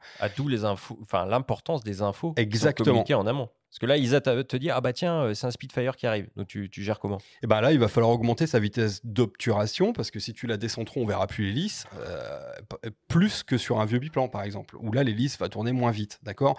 Là-dessus, comme tu descends en vitesse d'obturation, il va falloir que tu aies un truc vraiment bien stabilisé. Donc, tout à l'heure, on en parlait justement de la stabilisation. Dans quel cas il fallait avoir la stabilisation allumée de partout, là où elle était disponible. Là-dessus, typiquement, si je descends en vitesse d'obturation pour faire un beau suivi et que l'avion soit net, malgré l'hélice avec son phénomène de rotation, il va falloir que j'ai une bonne stabilisation. Voilà. Et là, les ISO, c'est pareil, hein. Connaissez votre matériel vraiment sur le bout des doigts. Sachez à quel moment les ISO commencent à dégrader salement votre photo. Encore une fois, ça c'est très subjectif parce qu'il y a des gens qui aiment bien ou qui aiment pas bien. Mais enfin, il y a toujours un moment où on trouve que c'est vraiment dégueulasse. Donc en gros, il faut pas hésiter à régler les ISO avec une valeur basse, une valeur haute, de telle manière que quand on se met sur ISO auto, ça dépasse pas ces valeurs-là. Voilà, ça c'est un peu le basique. Et encore une fois, il y a des profils. Par exemple, sur le Lumix, il y a C1, C2, C3, avec des profils qu'on peut programmer. Donc, vous pouvez très bien, sur le C1, C2, C3, programmer un profil pour les avions de chasse, un profil pour les avions à hélice de dernière génération, et un profil... Pour un meeting comme ça, on est prêt à toutes les situations. Mais le mode priorité peut-être le plus intuitif, du coup, ça va être le mode vitesse. S, du coup, pour basculer d'une vitesse à l'autre. J'avoue que j'ai pas d'avis sur la question. Pas de... Non, véritablement... On peut faire les choses avec les deux modes, en fait, quoi. Enfin, c'est juste une vue de l'esprit, quoi. C'est-à-dire que les modes comme S, par exemple, il y a des gros passages nuageux et qu'on a des pertes de diaph, en veux-tu, en voilà, ça peut être super intéressant de passer là-dessus plutôt que de refaire les réglages à la main toutes les 15 secondes maintenant. Plein ciel bleu avec un passage qui va se passer dans les 15 prochaines minutes. Là, on peut se permettre d'être sur M et de faire un réglage nominal et puis de s'y tenir. Donc ça dépend vraiment du profil de shooting, en fait, en fonction du duo sujet-météorologie, par exemple. Il n'y a pas de sacro-saint. Non, c'est comme... c'est une vraie question de profane. Hein. Ouais, mais même les pros posent ce genre de questions. Il y a toujours des gens qui croient qu'il y a une recette magique. En fait, il n'y a pas de recette magique parce que moi, personnellement, si je veux faire un avion complètement flou parce que j'ai décidé de faire une série complètement floue, je vais me mettre à 80 au shutter avec les ISO à 100 et puis la fermeture à 22, tu vois. Donc, vraiment, faites ce que vous voulez, c'est ça le sujet. Et puis, s'il y a un mode avec lequel vous êtes plus à l'aise qu'un autre, c'est celui-là qu'il faut utiliser. Et même là, je vais faire gueuler un peu tout le monde, mais si vous voulez passer en mode tout automatique, je veux dire, le sujet d'une photo, son existence, c'est le moment où vous allez la pendre au mur une fois imprimée. Et personne va vous demander si vous étiez en automatique, sur M, sur C ou sur autre chose. Bien sûr, ce qui m'amène justement à la dernière question un peu technique au niveau de l'autofocus.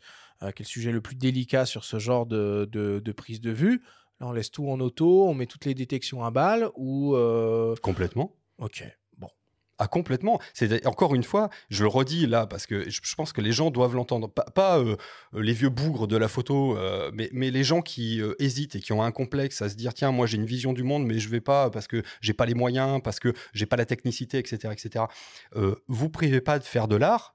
Parce qu'il y a un vieux bougre qui vous a dit qu'il fallait avoir un bac plus 24 en photographie et en utilisation de boîtier. Si vous avez un boîtier et que vous pouvez le mettre en automatique et que vous êtes à l'aise avec ça, faites de la photo comme ça, foutez-la sur votre ordinateur, créez une œuvre artistique qui vous est propre et puis exposez-la. Et puis voilà, on n'en parle plus. Moi, je vous le dis, quand je vais dans une expo, je ne demande pas au gars comment il a pris sa photo. Je m'en fous en fait. C'est l'œuvre finie qui va déterminer mon sentiment vis-à-vis de l'œuvre en question.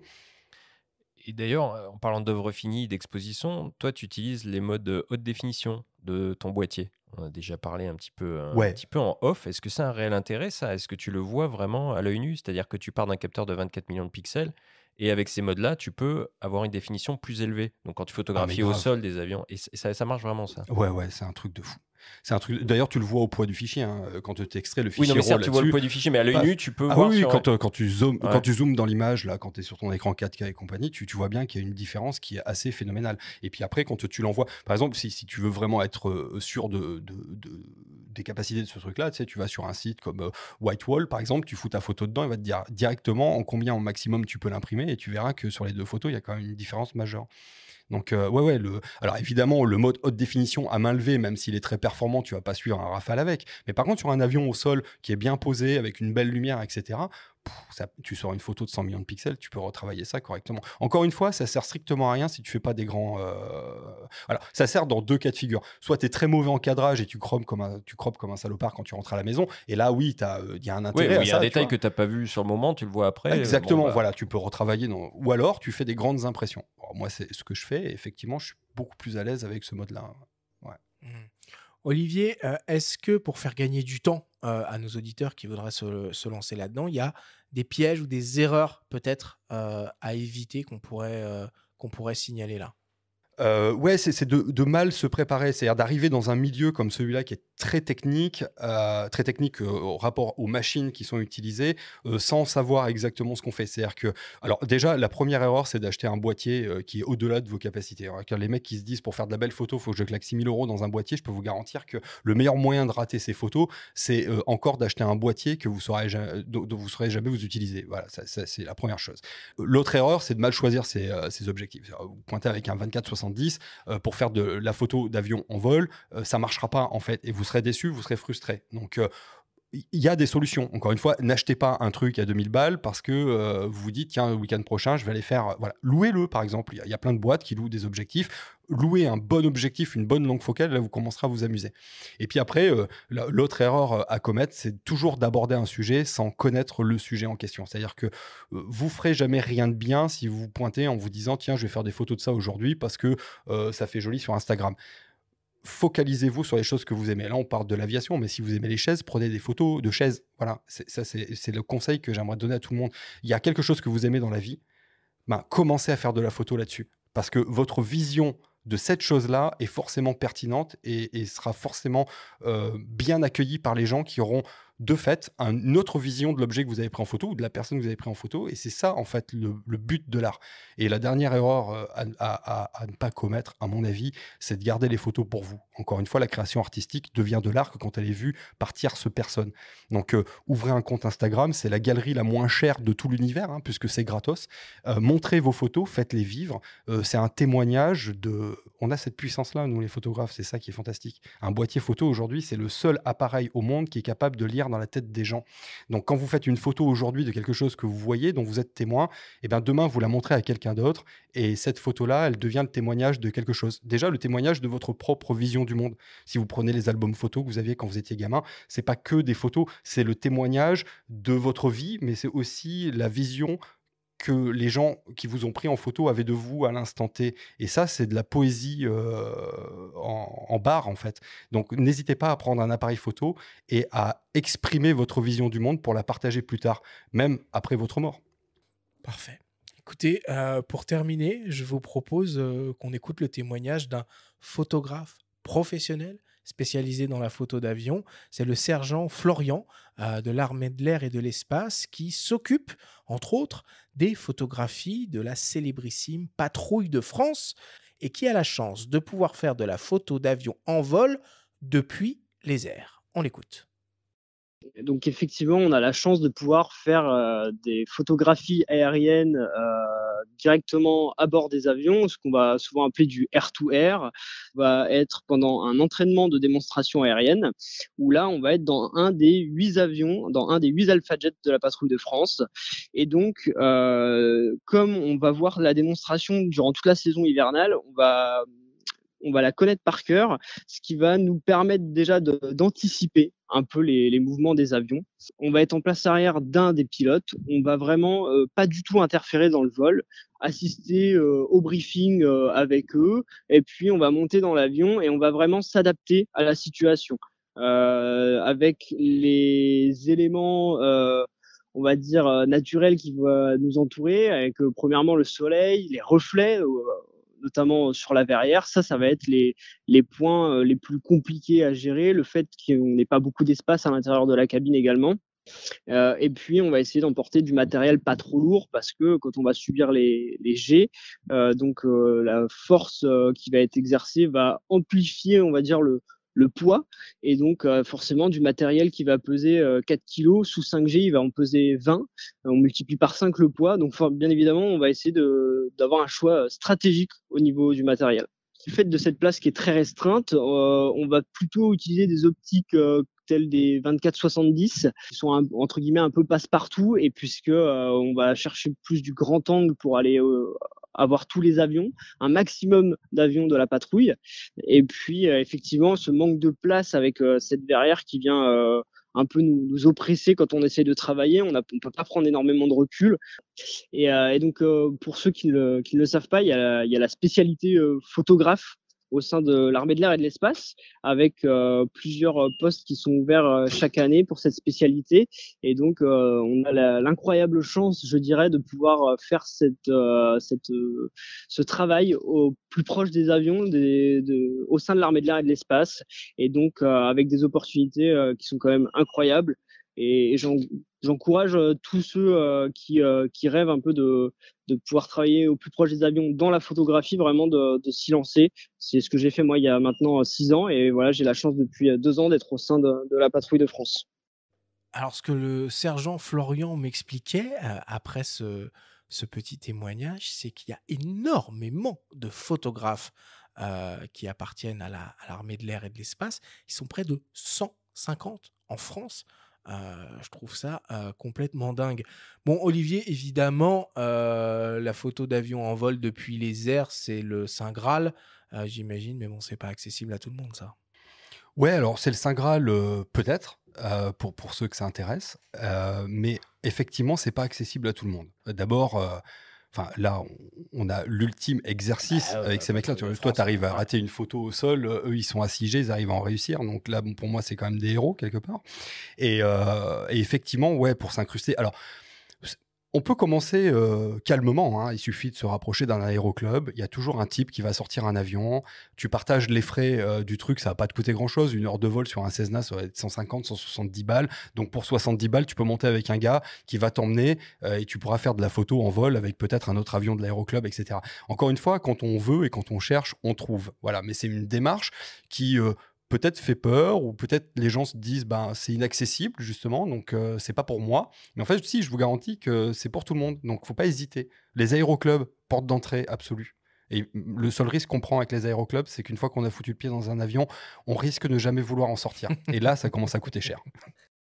Il faut regarder l'état des vitres, non, quand même. Si tu montes dans le Cessna. Ouais, alors il y a des avions où on peut ouvrir un petit vantaux comme ça. Alors attention à pas foutre parce qu'on a tous vu ces vidéos avec des mecs qui essaient de prendre des trucs avec des smartphones et le smartphone s'envole. Mais il y a des avions qui sont équipés. Soleil, ouais, c'est ça. Bien vissé, quoi. Alors il y a des avions qui sont équipés. Voilà, il y a des avions qui sont équipés. On peut ouvrir une petite fenêtre comme ça et puis prendre des photos depuis l'extérieur. Voilà. Évidemment, le mieux, c'est la 400M. On ouvre la soute arrière, on s'assoit sur le bord et puis derrière, on prend des Rafales ou des F1. C'est sûr que là, on est sur autre chose. Mais encore une fois, il y en a plein qui le font. Et alors, il y a un cheminement, c'est-à-dire que l'armée de l'air ne va pas vous ouvrir l'accès à ça si vous êtes complètement inconnu au bataillon, c'est le cas de le dire. Donc, il va falloir que vous ayez un parcours, que vous fassiez connaître en tant que photographe aéronautique, puis après, rien n'empêche de faire des démarches, hein. Il y a les services de com des armées, qui sont des gens très sympathiques, très ouverts sur le sujet. Vous leur envoyez un dossier, vous dites voilà, je fais ça, j'ai pour projet de faire ça. Est-ce qu'il y aurait possibilité d'eux? Ça va pas arriver demain, mais le jour où ils vont sortir un avion ou un truc, ils vous inviteront. Moi, j'en connais plein qui ont réussi à faire ça, et c'est vraiment chouette. Et vraiment, les militaires en France sont très très ouverts et très sympathiques. Faut surtout pas hésiter à les contacter. Allez, on va conclure là-dessus. Merci beaucoup, Olivier, pour tout ce que tu nous as raconté sur ce sujet qui est ô combien passionnant et je trouve personnellement assez inspirant et qui va donner, je suis sûr, de très nombreuses idées de photos à tous nos auditeurs. On clôt cette discussion et on attaque le débrief.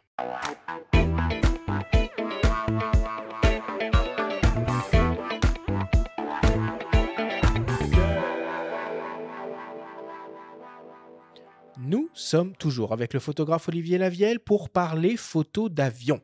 C'est le moment du débrief qui vous est présenté par ipln.fr, le spécialiste photo et vidéo. Olivier, si on devait essayer de résumer en quelques minutes tout ce que l'on s'est dit pendant cette émission. Peut-être pour commencer, rappelle-nous pourquoi les avions sont des objets si photogéniques. D'abord, ils sont fabriqués par l'homme pour un but utile, mais aussi pour un but esthétique. Vraiment, moi, je suis passionné des avions de la Seconde Guerre mondiale. On voyait très bien que les gars, ils avaient un goût pour la belle ligne de fuite, la belle esthétique, etc. Ils rappellent aussi une époque où c'était héroïque de faire voler des gens et de faire voler des avions.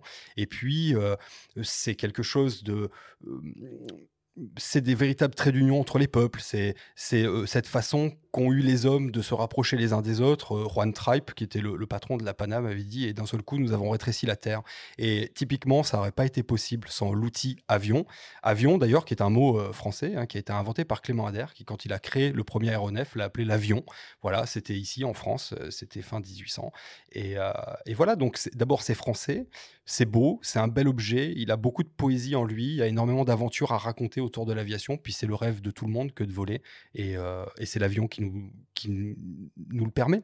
Et puis la littérature et le cinéma, on est bourré, quoi. Enfin, tu as cité Syntex pendant l'émission. Il y a pas longtemps, j'ai vu La promesse de l'aube, qui est adapté du roman de Romain Gary. On voit aussi son passé d'aviateur. Enfin là, pour le coup, si on veut s'inspirer en termes de Je vous conseille beaux engins. un vieux film en noir et blanc qui s'appelle Au grand balcon. Et c'est l'histoire du début de l'aéropostale. Donc ça, c'était à Toulouse. Et c'est là où tous les plus grands sont révélés. Guillaume, Saint-Exupéry, Mermoz, etc., etc. Et c'est vraiment l'histoire du début où ces gens-là, je suis désolé, hein, mais ils avaient des couilles vraiment, quoi. C'est-à-dire que ces mecs-là montaient dans des avions qui ressemblent à des cerfs-volants. Ah bah, quand t'entends leurs anecdotes, Ouais. ça c'est oui, proprement hallucinant, quoi. Et encore une fois, ces mecs-là, comme Clément Ader, le jour où il décide de faire voler... Clément Ader, il fait voler son avion que sur 50 mètres. C'est ridicule aujourd'hui, hein, puisqu'on traverse la planète. 50 mètres. 50 mètres pour 60 ans plus tard marcher sur la Lune. 50 mètres pour peut-être 100 ans plus tard marcher sur Mars. C'est une aventure humaine incroyable. Incroyable. Et quand on prend une photo d'un avion, ben, c'est ça qu'on exprime en fait. On a derrière chacun de ces objets-là toute cette aventure humaine incroyable qui peut-être un jour nous emmènera beaucoup plus loin que Mars. Où est-ce qu'on peut trouver des avions à photographier simplement et facilement? Les musées. Aéroscopia, le Bourget, le musée de l'arrêt de l'espace au Bourget, c'est absolument magnifique. Mais les meetings aériens aussi, donc La Ferté, le meeting de La Ferté qui est vraiment génial. D'ailleurs, La Ferté, vous pouvez y aller aussi hors meeting. Il y a là-bas une organisation qui s'appelle, je ne sais plus, AJBS, Jean-Baptiste Salis, voilà, c'est ça, qui refait en fait toute une flotte d'avions légendaires. Donc, ils ont des avions absolument incroyables et quand vous y allez le week-end, même hors meeting, vous pouvez les voir voler là-bas. Donc vous vous garez sur le parking de l'aérodrome, vous vous mettez le long des barrières et vous verrez des avions absolument magnifiques et vous verrez que vous pouvez aussi discuter avec ces gens-là qui sont des passionnés et qui vous montreront peut-être ces avions de près. Voilà, c'est encore une fois le milieu de l'aéronautique, c'est un milieu très ouvert de gens. Vous savez, on pourrait en parler des heures, mais c'est probablement dans les années 20, quand une femme décidait d'être pilote, comme Adrienne Bolland, comme Amelia Earhart et compagnie, il suffisait juste de le vouloir. Et dans ce milieu-là, il n'y a jamais eu de sujet autour des hommes, des femmes, de la place des femmes, des hommes, etc. Si quelqu'un était un bon pilote, il était un bon pilote et on n'en parlait plus. Voilà. Donc c'est un milieu qui est très ouvert sur le monde, puisque l'objet de l'aviation, c'est quand même de se projeter à travers la planète et peut-être même plus loin maintenant. Donc allez sur les aérodromes, discutez avec les gens de l'air et vous verrez, vous rencontrerez des gens formidables qui vous ouvriront leurs portes, qui vous montreront des choses et peut-être même plus que ce que vous attendez réellement, parce qu'ils ont des aventures à raconter, ils ont des très très grandes aventures. Et parmi ceux qui symbolisent peut-être le plus cette ouverture dans la communauté, ce sont les fameux spotters dont on a beaucoup parlé au cours de l'émission. Est-ce que tu peux nous définir ce terme en quelques mots ? Et spotter, c'est peut-être un terme qui correspond plus vraiment à ce que c'est, hein, parce que spotter, c'est des gens qui pointaient des avions en fait et qui faisaient une collection d'avions. Alors ils voulaient avoir tel type d'avion avec tel type d'IMAT. C'est un peu comme les gens qui collectionnaient un peu les cartes Panini. Aujourd'hui, on a beaucoup plus de gens qui sont intéressés par l'objet avion et qui se dirigent de plus en plus vers des images qui sont plus poétiques, plus travaillées, plus oniriques, etc. Mais en tout cas, la communauté des spotters, c'est les gens que vous allez voir sur le bord des pistes avec des gilets, peut-être des des gilets jaunes et puis des escabeaux pour essayer de passer par-dessus les barrières avec des gros téléobjectifs et qui vont prendre des photos d'avions. Donc nous, dans l'aéronautique, on les adore pour diverses raisons, parce qu'ils sont témoins d'abord de nos activités. Nous, ça nous permet de faire de l'archivage. Ils sont témoins d'un certain nombre de choses qui ont attrait à la sécurité et à la sûreté. Ils sont acteurs de ça. D'ailleurs, ils sont ils sont acceptés et puis aidés par la gendarmerie du transport aérien. D'ailleurs, si vous voulez être spotter, je vous conseille d'abord de prendre contact avec la gendarmerie du transport aérien pour savoir où vous pouvez vous mettre, etc. Parce que ce sont des plateformes aéroportuaires. Et puis, c'est une communauté vraiment sympathique de gens qui sont dans l'entraide, dans une vision très collective de cet art photographique. Donc les spotters, si vous voulez faire de la photo d'avion, allez les voir sur le bord des pistes, vous serez toujours bien accueillis. C'est des gens absolument merveilleux qui ont plein d'aventures à vous raconter aussi. Quel matériel, boîtier optique, il faut envisager pour faire de la photo d'avion dans de bonnes conditions? Tout ce qui a une grosse rafale et une longue focale disponible. Voilà. Après, en fonction du budget, vous aurez des ouvertures plus ou moins grandes, des trucs, des machins. Mais si vous avez une longue focale et une bonne rafale, vous serez toujours bien à l'aise. Donc, un micro 4 tiers comme le G9, par exemple, avec un 100-400 équivalent 200-800 mm 24-36, c'est merveilleux, avec une rafale à 30 ou 60 images par seconde. Le Mix S5 Mark II, il a une rafale à 30 images par seconde. Mais là, ça vous oblige à acheter un caillou un peu plus gros, genre le 150-600 ou le 60-600 de Sigma. Mais quoi qu'il en soit, si vous débarquez sans longue focale sur un meeting aérien, vous serez très déçu parce que tout ce qui vole, vous pourrez jamais les choper. Maintenant, si c'est les avions au sol qui vous intéressent, un 24-70, c'est très bien.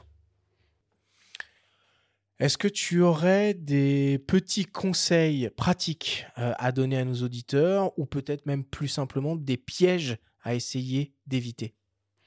Alors, conseil pratique, quand vous commencez à travailler avec un beau boîtier, avec une longue focale, comme un 150-600, 60-600, prenez un trépied sur lequel vous allez poser votre boîtier quand vous ne l'utilisez pas, parce que sinon, vous allez avoir très mal au dos à un moment donné.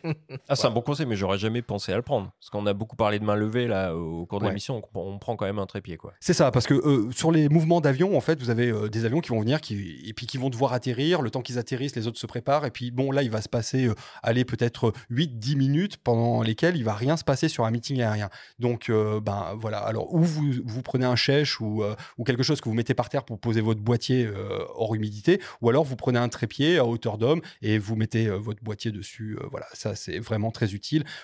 À mon avis, ce qui est bien aussi, c'est d'avoir un grand monopode de telle manière que vous puissiez manœuvrer votre appareil photo et shooter en même temps qu'il est posé sur quelque chose. Et de grâce, n'attachez pas le boîtier à votre monopode, attachez l'objectif à votre monopode, sinon vous allez finir en SAV direct. Et ça, j'en vois trop qui font ça et à chaque fois, j'ai l'alarme qui coule, je me dis, oh, putain, ce boîtier là, il a une durée de vie, c'est presque terminé pour lui. Voilà. Pour terminer, Olivier, est-ce que tu peux nous dire c'est quoi le prix Jacques Balzan? Alors, le prix Jacques Balzan, c'est le plus vieux prix de la photographie du monde. C'est aussi le plus vieux prix de l'aéronautique au monde. Il est accueilli et il appartient à la plus vieille institution aéronautique du monde qui s'appelle l'Aéroclub de France. Tous les gens de l'aéronautique savent ce qu'est l'Aéroclub de France. Il y a eu Jean Mermoz dedans, il y a eu, enfin, les plus grands noms de l'aviation sont passés par l'Aéroclub de France. Et donc, ce prix, c'est le prix qui récompense les plus belles photos et les plus beaux témoignages photographique autour de l'aéronautique. On avait besoin de ça, encore plus aujourd'hui qu'autrefois, puisque effectivement l'aviation est un petit peu attaquée de tous côtés pour des raisons soi-disant écologiques, à mon avis tombe plutôt sur des raisons idéologiques aujourd'hui. Bon, alors du coup, ça a vraiment un intérêt pour nous que de montrer que l'aviation, c'est quand même quelque chose qui fait rêver, qui fera toujours rêver et qui a un intérêt dans la préservation de la paix sur Terre. Là, c'est très simple. Vous prenez les 2 années du Covid, on a fermé toutes les frontières, on a empêché les avions de voler et c'est redevenu le bordel comme en 40. Donc, vous voyez très bien que l'aviation, à partir de la fin de la Seconde Guerre mondiale, elle a permis justement de se faire rencontrer les gens, en fait. Et c'est beaucoup plus difficile de se taper sur la gueule quand on se connaît. Voilà. Et l'aviation, ça sert à ça. Et donc, le prix Jacques Balzan, ça permet de montrer en photo toute la poésie et toute l'extrême beauté que représente l'aviation. Et voilà. Et donc, du coup, très rapidement, vous verrez les photos du prix Jacques Balzan qui seront exposées dans tous les lieux emblématiques de l'aéronautique. Donc, ADP, Aéroport de Paris, pardon, le musée de l'air et de l'espace, la DGAC, et puis d'autres lieux comme ça, puisque on va essayer d'ouvrir ça à un public qui n'est pas que à l'intérieur de l'Aéroclub de France. Et la prochaine édition ouvre le 1er août de cette année. Donc, à vos appareils photo, vous êtes tous les bienvenus, évidemment. Et les photomontages sont tolérés. Les photomontages sont tolérés à condition qu'effectivement les photos vous appartiennent. Ça, on est très attentif à ça. Et effectivement, l'intelligence artificielle, pour l'instant, c'est non. Merci beaucoup, Olivier.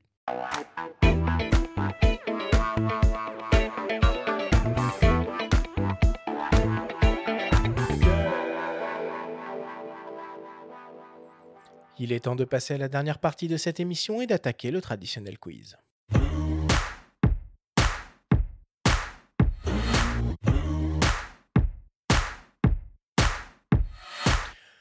Olivier, le principe du quiz est très simple. Nous avons reçu des questions de la part de nos auditeurs qu'ils t'ont posées via notre compte Instagram en lien ou non avec le sujet de cette émission. Nous en avons sélectionné quelques-unes et tu vas avoir seulement 30 secondes et pas une de plus pour tenter d'y répondre le plus clairement possible. As-tu bien compris la consigne ? Absolument. Première question qui nous vient d'un dénommé Marco. J'aime beaucoup le traitement de tes images. Quel logiciel utilises-tu ou quel profil couleur sur tes boîtiers ? Alors, le profil couleur sur les boîtiers, c'est très simple, c'est standard. Le logiciel, c'est Lightroom et mes photos sont souvent une forme de Kodachrome que j'ai inventé moi-même et qui correspondait à ma vision du monde. Donc moi, je vous engage justement à créer vos propres presets qui correspondent à votre vision du monde. C'est tout à fait faisable avec Lightroom. Voilà, donc c'est une forme de Kodachrome. Tu fais pas comme certains là à proposer tes presets au public pour que les gens puissent un peu imiter ce que tu fais ? Non, parce que j'estime que chacun a sa propre vision du monde. Si je commence à filer un précepte à un mec, le type va faire quelque chose qui sera la moitié mon travail, la moitié du sien, il sera forcément déçu. Je pense que c'est ridicule. La chose la plus sensée à faire, à mon avis, c'est d'apprendre aux gens à faire leurs propres préceptes. Ok. Deuxième question qui nous vient d'une dénommée Lisa. Quel serait le meilleur endroit pour s'initier à la photo d'avion, peut-être le meeting le plus accessible et le plus varié surtout pour une débutante ? Alors, si tu es en région parisienne, véritablement, La Ferté et Air Legend. Et si vraiment t'as pas le temps, Air Legend, c'est le plus gros. Et en plus, cette année, il va y avoir ce qu'on appelle un B-17. Là, les gars, je parle aux passionnés d'aviation, B-17. Bombardier de légende américain qui vient tout droit des États-Unis. Je vous le dis, on en voit rarement en Europe. Il faut être à Air Legend au mois de septembre. Ils font venir un bombardier des États-Unis juste pour un meeting ? Ouais. Ok. Et le Bourget, du coup, c'est pas le plus beau et le plus gros meeting aérien du monde ? C'est un salon, le Bourget. Oui, c'est pas tout à fait la même chose. Ouais. Il y a un meeting, mais on verra des avions beaucoup plus modernes, etc. Et c'est vrai que c'est pas très accessible parce que c'est très contraint, le Bourget, donc il y a énormément de monde. Alors c'est magnifique, hein, je conseille à tout le monde d'y aller, c'est merveilleux. Mais si on veut voir des belles machines qu'on voit pas souvent, etc., vraiment Air Legend et La Ferté, incroyable. Bon. Troisième question qui nous vient de Super Green. Peut-on vraiment encore faire la promotion de meetings aériens en 2023 étant donné l'urgence climatique dans laquelle nous sommes ? Alors, absolument. D'abord, le fait d'exposer des avions qui sont des warbirds pour la plupart, ça permet un double objet. D'abord, de rappeler ce qu'a été l'aventure aéronautique et de pouvoir avoir un point de départ vers justement la vision du futur qui sera de plus en plus décarbonée, de plus en plus respectueuse de l'environnement, mais aussi de pouvoir démontrer toute la folie que ça a été de fabriquer ces avions pour se taper dessus les uns les autres. Vraiment, quand vous voyez un bombardier comme le B-17, par exemple, qui sera Air Legend, ça permet de rappeler que y a des gens qui n'avaient même pas 17 ans et qui sont tombés du ciel pour que justement on ait un passeport français. Donc c'est aussi cet héritage-là qu'il faut faire vivre et c'est aussi ce témoignage-là qu'il faut apporter. Donc c'est bien beau de vouloir faire de l'écologie tout craint, mais malheureusement, je crois qu'à un moment donné, il y a aussi la conscience de l'héritage qui permet de pouvoir faire grandir les sociétés qui se cachent derrière ce genre de choses. Sachant que ces avions, ils volent que pour les meetings aussi. Donc, c'est beaucoup moins polluant que d'envoyer un tweet sur Twitter. Ok. Et pour terminer, dernière question qui nous vient de Petit Louis. Quel est ton meilleur souvenir de meeting aérien ou quelle serait la photo de meeting aérien dont tu es le plus fier et pourquoi ? Ça, c'est une bonne question. En fait, ça va avoir attrait à l'avion que j'ai pris. Il y a un avion, moi, que j'adore, qui est donc le B-17. Et j'en ai pris un aux États-Unis qui était posé là au milieu du désert de manière absolument merveilleuse. Et encore une fois, j'en suis très fier de cette photo parce qu'elle est exposée un peu partout, en particulier dans la galerie Yellow Corner. Et c'est pour moi aussi bien un hommage à cet avion qu'aux jeunes gens qui l'ont piloté et qui font qu'aujourd'hui, j'ai un passeport français. Parce que là, on vient juste de passer le 8 mai 1940, enfin le 8 mai.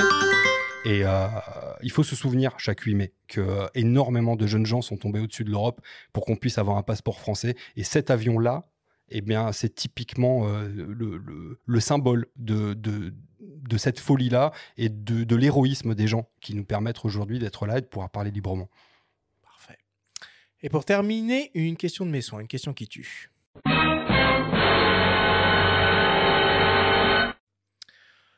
Olivier, si tu pouvais avoir 2 heures en tête-à-tête avec un avion.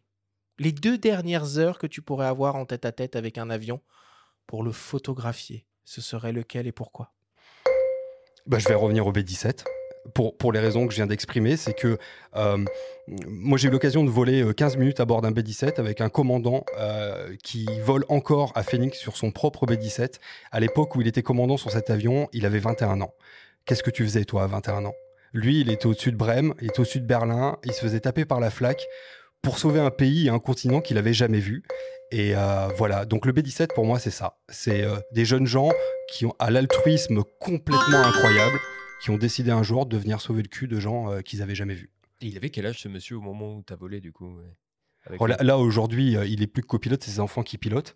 Et je sais pas, il faudrait que je calcule, mais il doit bien avoir plus de 80 ans. Ouais. En pleine forme, c'est son avion. Il l'a trouvé dans le désert. Tu sais, il y a des espèces de cimetières d'avions. Ouais. Et un jour qu'il visitait ce système, il a reconnu son avion. Il y a des choses qu'on ne peut pas oublier. Il a reconnu les impacts de flak qui avaient été réparés sur son avion. Et il les a comptés, il les a vus. Il a dit ça, c'est mon avion, je veux le récupérer. Et l'US Air Force lui a donné pour $1. Il a passé 15 ans à le refaire. Et aujourd'hui, il vole en meeting aérien. Il s'appelle Sentimental Journey, cet avion. Et il vole avec quelques-uns de ses membres d'équipage originels. Et ils ont des histoires incroyables. Encore une fois, le mec était capitaine de ce truc-là. Il avait 21 ans. Le plus jeune en avait 17. Et qu'est-ce qu'on faisait, nous, à 21 ans? Très belle histoire. Merci beaucoup, Olivier.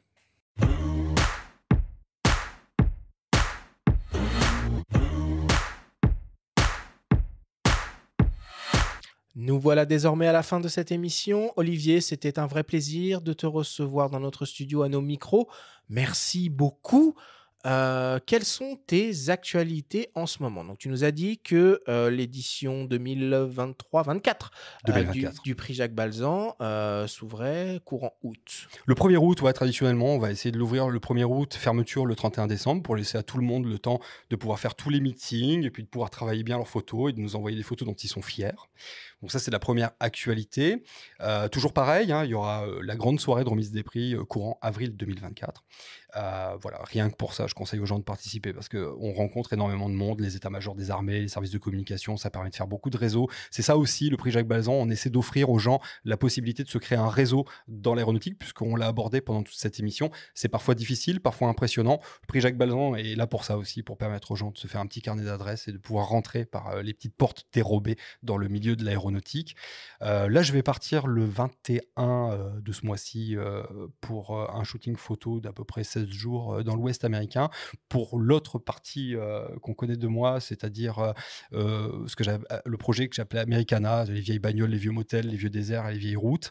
Voilà. Et puis, comme d'habitude, vous retrouverez toutes mes photos chez Yellow Corner, parce que je suis une grosse feignasse et je les mets que là, parce que ça m'arrange bien. Voilà. Il y a pire. Hein, il y a pire. Là, je vous garantis que les gars, vous faites de la photo, mais essayez de prenez contact, présentez votre travail à Yellow Corner, ça change la vie. Vraiment, vous avez une visibilité mondiale. Ces gens-là sont adorables. C'est vraiment, on pourrait faire toute une émission sur Yellow Corner, parce qu'il y en a plein qui m'ont dit ouais, Yellow Corner, c'est pas vraiment une galerie. The hell yes, c'est une putain de galerie, mon vieux, c'est une galerie mondiale. Moi, ça m'a ouvert des portes, mais incroyables. Et puis surtout, ils ont démocratisé l'art photographique qui restait super exclusif dans des endroits, là, les petites galeries, etc. J'ai rien contre les petites galeries, mais là, ça a permis de faire éclore plein de générations. Moi, je serais personne s'ils n'avaient pas été là. Bon, effectivement, c'est pas une mauvaise idée un jour de faire. Ah oui, on a déjà reçu Mathieu Ricard et Laurent Ballot qui sont eux aussi exposés à Yellow Corner depuis des années. Corner. Ouais. Merci beaucoup, Olivier. Mais merci à vous. La semaine prochaine, on vous propose pas un, mais 2 rendez-vous. On commencera mardi avec une grande émission spéciale dédiée aux optiques Sony avec Fabrice Abuaf et le photographe de plateau Christophe Brachet.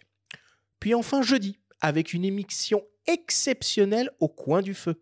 Nous aurons l'immense plaisir et l'honneur de recevoir Thomas Pesquet, le photographe, qui nous parlera de son travail effectué depuis la Station Spatiale Internationale. Merci à tous de nous avoir écoutés. Prenez soin de vous et on se retrouve la semaine prochaine.